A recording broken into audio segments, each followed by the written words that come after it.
and copy down clauses introduced by who, which, or whose. Okay? You read the text first and try to copy down all the clauses introduced by who, which, or whose. Let's first start.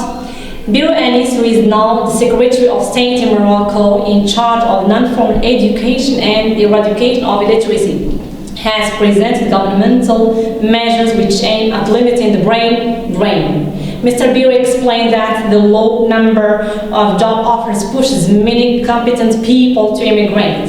Hence, these measures, which are envisaged to stop brain drain, focus mainly on supporting and encouraging projects in the fields of research and technology. Yebile, the website whose aim is to keep Moroccans all over the world in touch, reports that the government will support such projects financially. The government's aim is to attract further investment. Okay, here's the text that we have just read. We're going to copy down all the sentences that are the clauses that are introduced by who, which, or whose. The first one is, I'm going to copy down all the sentences. The first one is,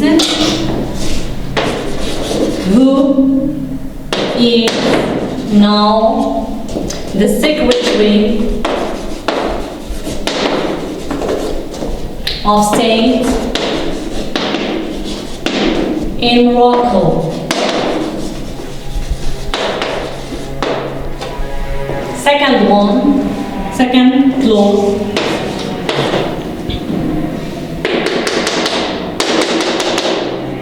Second clause is, okay, second clause is what? Is which aim at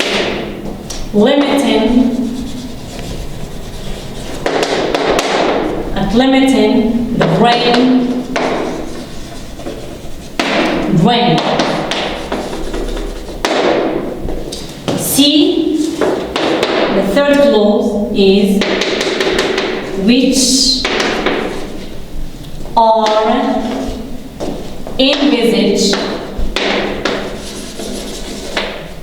to stop brain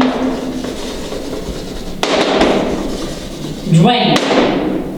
And last clause, whose aim is to keep Moroccans over the world all in touch.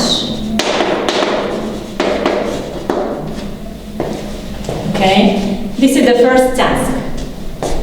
Task is you underline the relative pronouns in the clause you have copied. Don't forget to open your books in front of you. Second question, again, underline the relative pronouns in the clause you have copied. I'll give you a minute to underline the relative pronouns in clause A, and the relative pronoun in clause B, and relative pronoun in clause C, and the relative pronoun in clause D.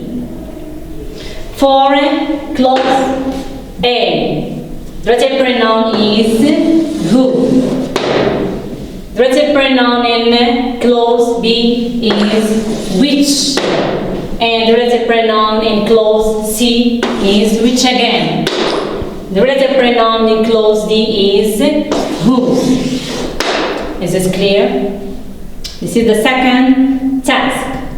Now, let's first remember or revise relative pronouns because we did that last year. Now, for who? When do we use who? Who? We use who to do what? To describe people. First to what? To people. This will describe people.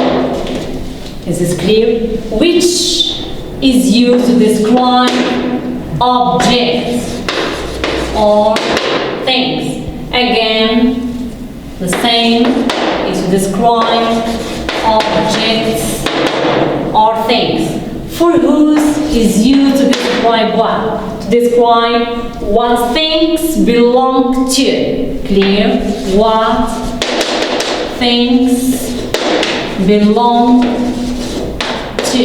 Which means, I'm talking about what about possessions. Clear? I repeat. We use who to refer to people, okay? Which to refer to object, things, and whose to refer to possessions, things that belong to someone else. Clear? For example, say it's our school. Whose school is it? It's ours. Is this clear? Good. I give, and we have another different noun that we did last year that we have to revise it to. It's whom. Clear? We use whom to refer to what? Refer to people, to ask about people who receive the action. The action. To make it clear, I give each example for each present pronoun. For example, who. I give an example. Say, for example, the man who is wearing black is my teacher. As you see here, who refers to what? It refers to the man, and the man is what? Person or people. Clear? Second example is which. For example, one example.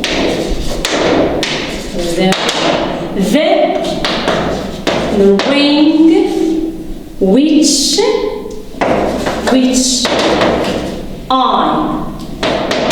which I bought last week is lost, which means which refers, okay, the ring which I bought last week is lost, which again refers, it describes the ring, and the ring is what? Is an object. Now I think it's clear. For number, example 1, number 2. Now, whose? For example, the man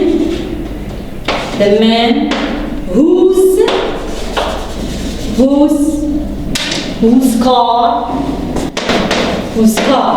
is red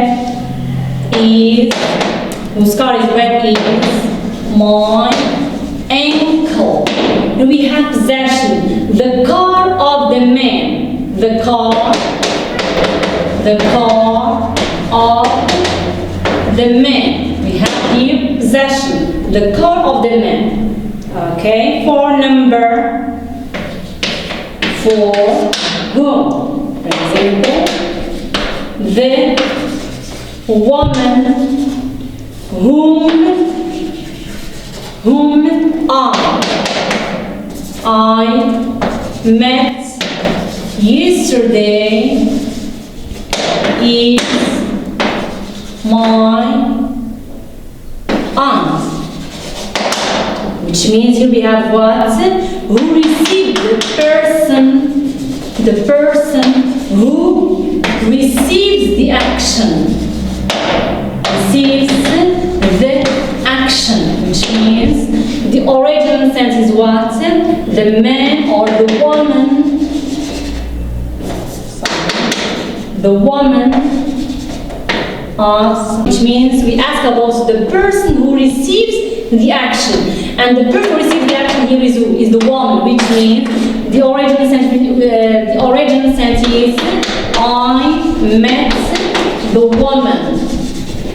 The woman who receives the action. That's why we use who instead of who.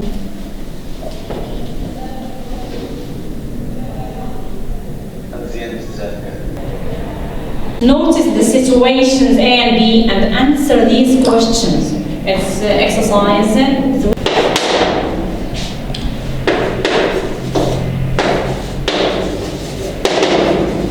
My brother who graduated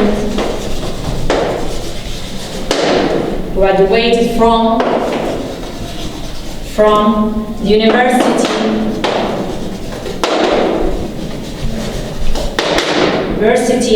immigrated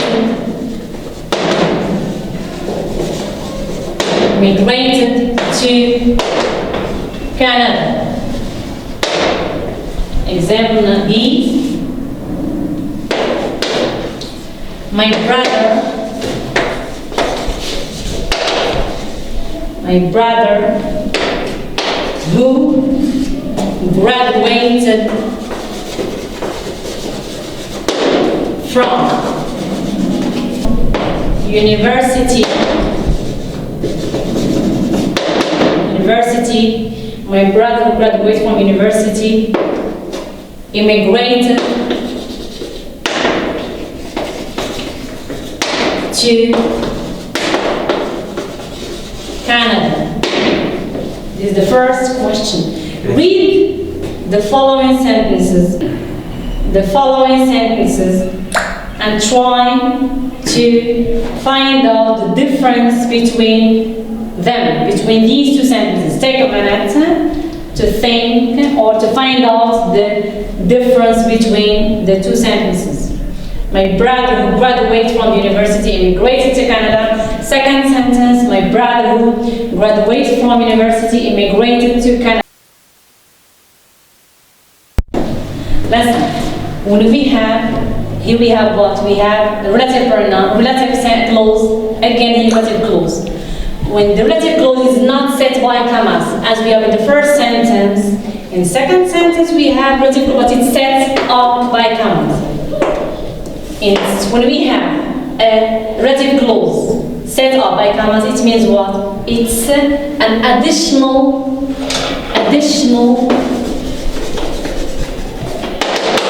item, secondary information, which means keep it or delete it, the meaning is not going to be affected. Is it clear? It means that if I say my brother who graduated from the university, it means that I have only one brother. One. I know and you know that I have one brother, and I'm talking about this brother. Clear? For example, my brother's name is Jawad, for example. You know that my brother is Jawad. But my brother who, it means that I have more than one brother. I have, for example, Jawad, for example, I have Ali, and I'm talking about Jawad exactly. Is it clear? Which means we have said the restrictive sentence is the difference between the first sentence, second sentence is what? Is the commas, as you said. Clear? When the relative clause is restricted by commas, it's called what? It's called non-restrictive clause. Clear? When it's not set up by commas, it's called restrictive clause. Clear? Non-restrictive clause set up by commas. Restrictive clause, no commas. Why I use the non-restrictive clause? To add additional and secondary information to the person I'm talking about. Is it clear? Which means keep it or delete it, the meaning is not going to be affected. But for the first sentence, when the relative clause or the restrictive clause is not says or by commas, it means we mustn't delete it. It means what? It qualifies the person or the thing I'm talking about. It specifies. We cannot omit it or delete it. Secondary information, which means keep it or delete it, the meaning is correct. The meaning is not going to be affected. Now let's make a difference between first sentence, second sentence. Here my brother who graduated from university immigrated to Canada. What difference between this sentence and this sentence? Why use commas, and here I used commas. Here I didn't use commas because here I'm talking about the brother who graduates from the university. I have more than one brother. I'm specifying I have more than one brother. In second sentence, I have one brother, which means if I say my brother immigrated to Canada, you know who is the person I'm talking about. You know the brother I'm talking about because I have one. But in the first sentence, no. I must keep the sentence. I must keep who graduates from the university. Maybe I have one who graduates from the university. Maybe I have one who is a doctor. Maybe I have another brother. That's why I didn't use commas, and it's called restrictive